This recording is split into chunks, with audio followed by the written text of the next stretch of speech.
నమస్కారం అండి. నేను శాస్త్రీయ మునగాల వేదాస్ వరల్డ్ సెక్రటరీని. డాక్టర్ వెంకటార్ చాగంటి గారు నిన్న మీకు ఒక వీడియో పంపించాను కదా క్రిస్టియన్ గురించి.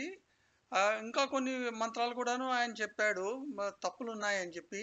అవి ఏమిటంటే ఋగ్వేద మంత్రాలు 10వ మండలము 89వ సూక్తము 4వ మంత్రము, అట్లాగే 3వ మండలము 30వ సూక్తము 4వ మంత్రం అనమాట.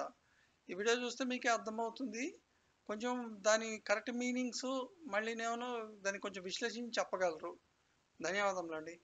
ఓం ఋగ్వేద 10వ మండలము 89వ సూక్తము 4వ శ్లోకంలో కూడా మరియు సామవేద 4:1-5-8లో కూడా స్పష్టంగా Indra has picked the earth and heaven as with an action స్పష్టంగా రాయబడి ఉంటుంది. భూమిని కదలకుండా ఫిక్స్ చేశారని స్పష్టంగా రాయబడి ఉంటుంది. చూడండి మీ గ్రంథాలు ఏం రాయబడి ఉందో. అలాగే ఋగ్వేద 3వ మండలము 30వ సూక్తం 4వ శ్లోకంలో కూడా the heaven and earth the mountain stands immovable స్పష్టంగా రాయబడి ఉంటుంది. తుమారి ఆజ్ఞా సే చవా పృథ్వీ ఔర్ పర్వత్ అచల్ హై ఇమ్మూవబుల్ స్పష్టంగా రాయబడి ఉంది. ఓం నమస్తే. నేను doctor Venkata Chaganti, president Vedas world inc. ఇప్పుడు ఇందాక మీరు ఆ వీడియో చూశారు కదా, శాస్త్రి గారు పంపించిన వీడియో. దానిలో 2 మంత్రాల గురించి ఆయన చెప్తూ భూమిని నుంచోబెట్టేశాడు ఇంద్రుడు, కదలకుండా చేశాడు అని చెప్పి ఆయన ఏదో చెప్పుకొస్తున్నాడు. అయితే ఆయన సరిగ్గా వేదం చదవలేడు, ఆయనకి సంస్కృతం రాదు, అసలు అలంకారాలు ఏంటంటే తెలియదు, దానిలో క్రియలు ఏంటో తెలియదు, నామవాచాలు ఏంటో తెలియదు, ఆయనకు అసలు ఆ పద విభజన తెలియదు, సంధి తెలియదు, సమాసాలు తెలియవు. అసలు ఈ మంత్రాలకి దేవత ఎవరో చెప్పడు. దేవత గురించి చెప్పినప్పుడు మనకి ఏమర్థమవుతుందంటే అది ప్రధానంగా తీసుకోవాలి అని అర్థమవుతుందన్నమాట. సో అది ప్రధానంగా తీసుకునేటప్పుడు ఇక్కడ ఇంద్రహ దేవత అని ఉంది. సో ఇంద్రహ దేవత అంటే ఇంద్రుడు అంటే రకరకాలు ఉన్నాయి కాబట్టి ఇక్కడ ఇంద్రుడు ఎవరు అంటే ఆ యొక్క ప్రకరణంలో ఆ మంత్రము ఏ ప్రకరణంలో ఉంది, ఏ సూక్తంలో ఉంది, ఏ వేదంలో ఉంది, ఎలా చెప్పారు, ఆ ప్రకరణంలో దేని గురించి చెప్పుకుంటూ వస్తున్నారు, దాని ప్రకారం మనం చెప్పాలన్నమాట మంత్రం యొక్క అర్థాన్ని. ఆయన ఇష్టం వచ్చినట్టు ఏదో ఒక ట్రాన్స్లేషన్ తీసుకొని మాట్లాడేస్తున్నాడు. చాలా ప్రమాదకరమైన వ్యక్తిలాగా ఉన్నాడు. సరే, ఆయన పోనీ నేర్చుకుంటున్నాడు అంటే కనీసం నేర్చుకోవట్లేదు, ఏదో తప్పు పట్టేయాలి ఫస్ట్, తర్వాత చూద్దాం అని అనుకుంటున్నాడు అనమాట. సరే, దాని గురించి నేను కరెక్ట్ ఎక్స్ప్లెనేషన్ ఇచ్చేస్తాను. సో మనం ముందుకు వెళ్ళిపోవచ్చు. సో ఈ మంత్రానికి దేవత ఇంద్ర, తర్వాత పదవి విభజన ఇక్కడ కింద ఇచ్చాను మీకు. ఇంద్రాయ గిరహ అనిశిత సర్గాహ అపహ ప్రా ఆపహ అని ఉండాలి అక్కడ. ఆపహ ప్ర ఈరయం, తర్వాత సగరస్య బుధ్నాత్ యహ అక్షేణ ఇవ చక్రియ సచీభి విశ్వక్ తస్తంభం పృథివీం ఉత ద్యాం. ఇది పద విభజన. సరే, దీని అర్థం ఏంటో చూద్దాం ఒకసారి. ఇక్కడ ఒక వ్యక్తి తను ఏమనుకుంటున్నాడంటే, నేను అంతరిక్ష ప్రదేశం నుండి నిరాక్షేపముగా కురియుచుండు జలముల వలె పరమేశ్వరుని కొరకు స్తుతులను ప్రేరణ చేయుదును. అవి అక్షముతో రథచక్రముల వలె తన జ్ఞానము మరియు క్రియ ద్వారా భూలోకము మరియు జుల్లోకమును అన్ని దిశలను ధారణమునర్చును. అయితే ఇక్కడ ఇంద్రుడు ప్రధానం అన్నమాట. ఏ ఇంద్రుడు అన్నది ఇంపార్టెంట్. ఇక్కడ ఇంద్రుడు అన్నది ఎవరో ఇప్పుడు తేల్చేద్దాం కాసేపట్లో. ఇక్కడ ఏంటంటే రథచక్రముల వలె తన జ్ఞానము మరియు క్రియ ద్వారా, జ్ఞానం ఎవరికి ఉంటుందండి? జ్ఞానం అన్నది ఆత్మకు ఉంటుందన్నమాట. సో ఆత్మకి జ్ఞానం ఉండడాన్ని మనం ప్రపంచంలో చూస్తాం. సో ఇప్పుడు ఈ జ్ఞానము పెద్దది చిన్నది రకరకాలుగా ఉంటాయి. సో ఇప్పుడు ఈ జుల్లోకాన్ని భూలోకాన్ని చక్రాలతో కంపేర్ చేస్తూ ఇరుసులాగా తన జ్ఞానము క్రియ రెండూ ప్రవేశపెట్టాడు పరమాత్ముడు. సో ఇక్కడ ఇంద్రుడు పరమాత్ముడు అయి ఉండాలి. ఎందుకంటే ఈ సృష్టి చేసిన వాడు ఎవడైతే ఉంటాడో వాడే కదా ఈ యొక్క సూర్యమండలాన్ని పృథ్వీ మండలాన్ని రెండింటినీ చక్కగా వాటి యొక్క పరిధుల్లో తిరిగేటట్టుగా ఒకదానికొకటి ఆకర్షణయుక్తంగా ఉండేటట్టుగా ఏర్పాటు చేశాడు అనమాట. సో ఇక్కడ ఏంటంటే, ఇక్కడ చూడండి ఈ మంత్రంలో ఉపమాలంకారం ఉంది. సో ఉపమా అంటే ఏంటంటే మనం కంపేర్ చేయటం అనమాట. అంటే నీ మొహం చంద్రబింబం వలె ఉన్నది అంటే చంద్రబింబానికి ఉండే అందమైన లక్షణాలు ఏవైతే ఉంటాయో అవన్నీ కూడా మొహానికి మనం కంపేర్ చేస్తున్నాం అనమాట.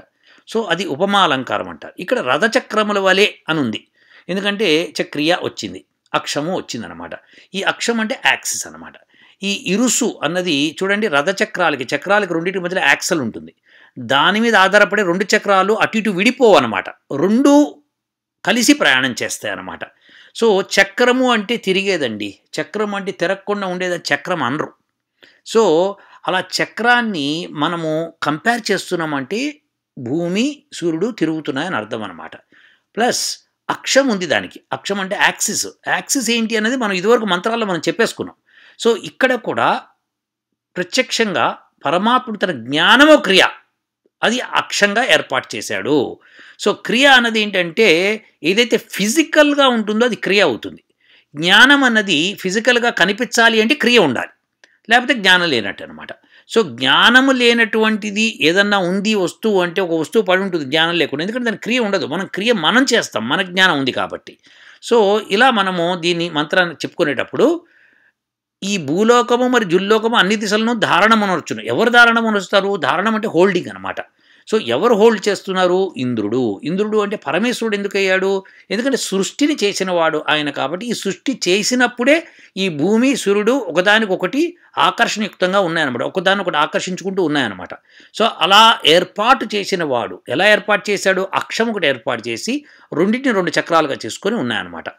అయితే ఇది బాగుందండి. ఇప్పుడు దానికంటే ముందర ఒకటి చెప్పాడు ఆయన. ఈ మంత్రంలో ఏంటంటే అంతరిక్ష ప్రదేశం నుండి నిరాక్షేపముగా అంటే ఆక్షేపము లేకుండా అంటే ఎటువంటి ఆటంకం లేకుండా కురియుచుండు జలముల వలె పరమేశ్వరుని కొరకు స్తుతులను ప్రేరణ చేయదును. అంటే వేద మంత్రాల్ని మనము కనుక ఆ యొక్క స్వరయుక్తంగా కనుక చదివితే నిరాటంకంగా వర్షం కురవడానికి అవకాశం ఉంది. కాబట్టి వర్షాలు కావాలనుకునే వాళ్ళు వేద మంత్రాలని ఉపయోగించి కురిపించవచ్చు. సరే ఇప్పుడు మరి కురిపించండి మరి ఇంకేంటి అని మళ్ళీ ఒక ఛాలెంజ్ విసిరేస్తారు. ఏముంది, బడపలు ఏదన్నా అనొచ్చు అనమాట. సో ఇప్పుడు విశేషం ఏంటంటే దానికి గురుముఖత వేదాన్ని స్వరయుక్తంగా నేర్చుకొని దాన్ని ఎలా ఉపయోగించాలి, ఏ పరిస్థితిలో ఉపయోగించాలని తెలుసుకొని చేసేవాళ్ళు ఉన్నారు. వాళ్ళని మీరు వెతికి పట్టుకోవాలి. అంతేకాని చేసేయండి ఉంది అంటే టెక్స్ట్ బుక్లో చాలా ఉంటాయి. రాకెట్ ఇంజిన్ గురించి తయారై ఉంటుంది, విమానం ఇంజిన్ గురించి ఉంటుంది. నువ్వు వెంటనే విమానం ఇంజిన్ తయారు చేస్తావా? తయారు చేయలేవు కదా. దానికి వలస పరిస్థితులు ఏర్పరచుకోవాలన్నమాట. అలానే వేదమంత్రాలని చదవడానికి మనము ఏవైతే వేదిక్ స్కాలర్స్ ఉన్నారో, వేద పండితులు ఉన్నారో వాళ్ళ దగ్గరికి వెళ్ళి ప్రార్థన చేసి మా ఏరియాలో మా ఊళ్ళలో వర్షాలు పట్టలేదు, దయచేసి మీరు వచ్చి వేద పఠనం చేయండి వర్షాని కోసమని వాళ్ళని ప్రార్థిస్తే వాళ్ళందరూ కలిసి వచ్చి ఆ సమస్యను మీకు తీరుస్తారన్నమాట.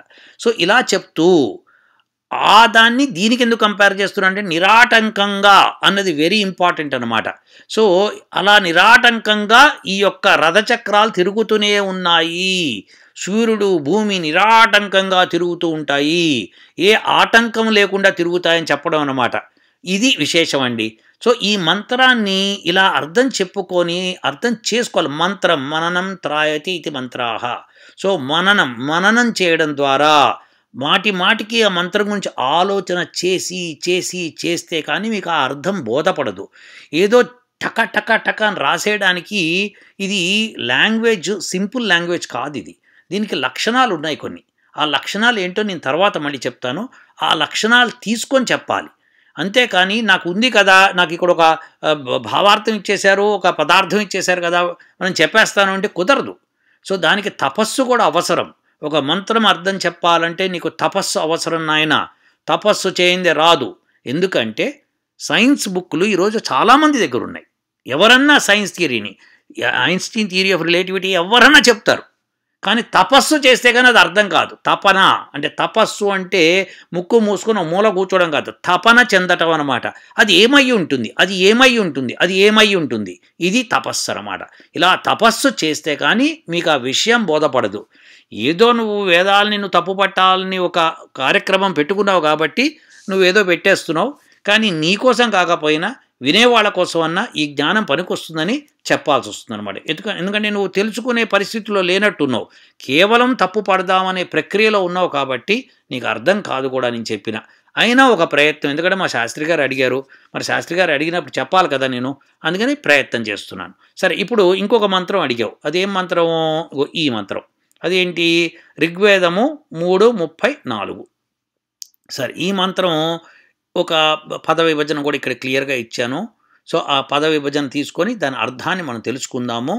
త్వం హి స్మ చ్యవయన్ అచ్యుతాని ఏకః వృత్రా చరసి జిగ్నమానః తవ ద్యావా పృథివీ ఇతి పర్వతాసహ అనువ్రతాయ నిమితా ఇవ తస్తు.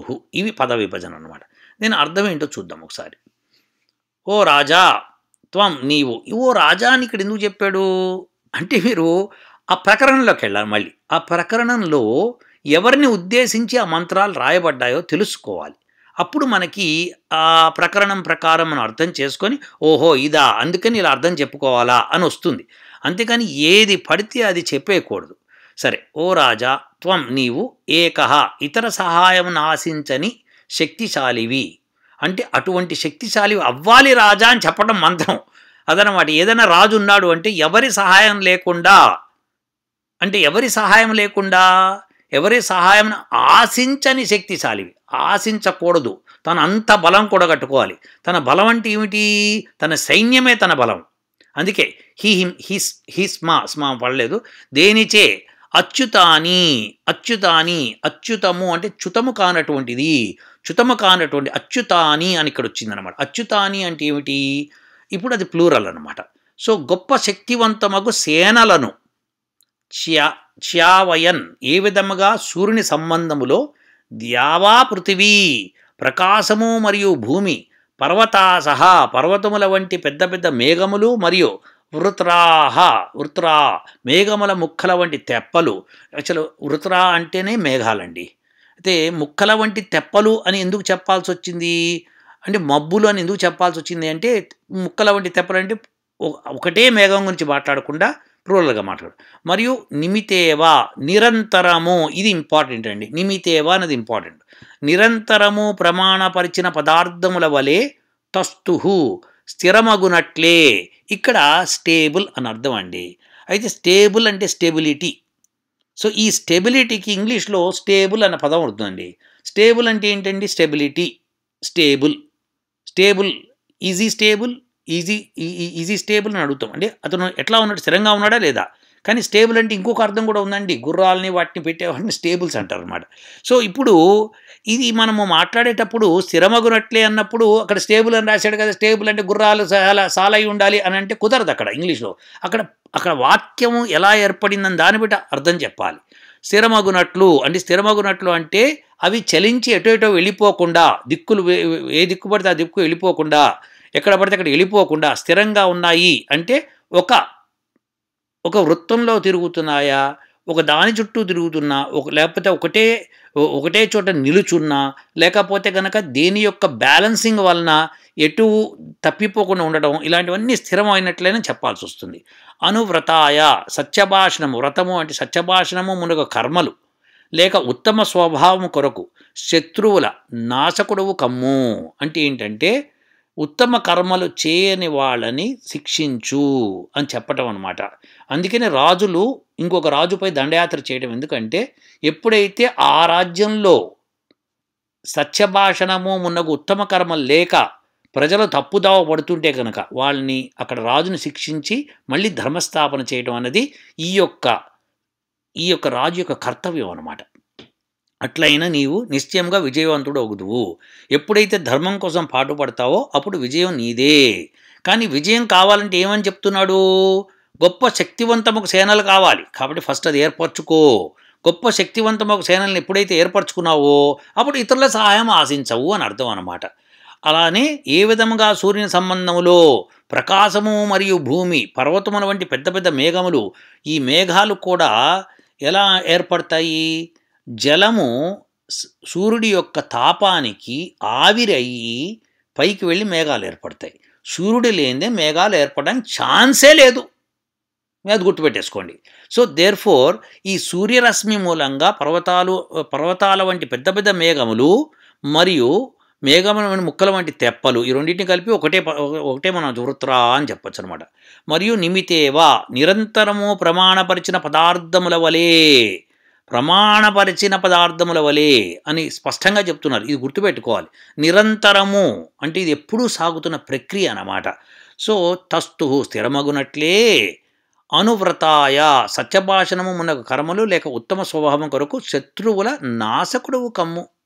ఇలా చెప్పుకుంటూ వచ్చాడు. ఇక్కడ రాజు ప్రధానం అన్నమాట. కానీ ఇలా చెప్పేటప్పుడు ఇంకో దాంతో కంపేర్ చేస్తున్నాం కాబట్టి ఎప్పుడైతే ఇలాంటివన్నీ జరుగుతున్నాయో అలాంటిటప్పుడు దాని ఎక్స్ప్లెనేషన్స్ ఇలా ఉంటాయి. ఇలా అర్థం చేసుకోవాలి తప్పితే ఏది పడితే అది అర్థం చేసుకొని ఇక్కడ స్థిరంగా ఉంది అని చెప్పడం కాదు అక్కడ అర్థం. స్థిరంగా ఉంది అంటే ఎటు ఇటు అటు చలించుకుంటూ వెళ్ళిపోవట్లేదు, ఒక పరిధిలో కంట్రోల్డ్గా ఉన్నాయనమాట. దాన్ని స్థిరత్వము అంటాం అనమాట. కంట్రోల్, దట్స్ కాల్డ్ స్థిరత్వము. ఇది అర్థం చేసుకున్నారని అనుకుంటారండి. ఇదండి శాస్త్రి గారు వీటి యొక్క అర్థాలు. ఇక్కడ ఎక్కడా కూడా తప్పు లేదు. మంత్రాలు చక్కగా పరమాత్ముడు ఇచ్చాడు, దాన్ని అర్థం చేసుకుందుకు తపస్సు చేయాలి మనుషులు. అలా మాట్లాడకూడదండి. ఎలా పడితే అట్లా మాట్లాడే వాళ్ళు చాలా తప్పు చేస్తున్నారు, వాళ్ళకి అర్థం కావట్లేదు. సరే, మనమైతే ఈ అర్థం చెప్పాము. తర్వాత పరమాత్ముడి దయ. ఓం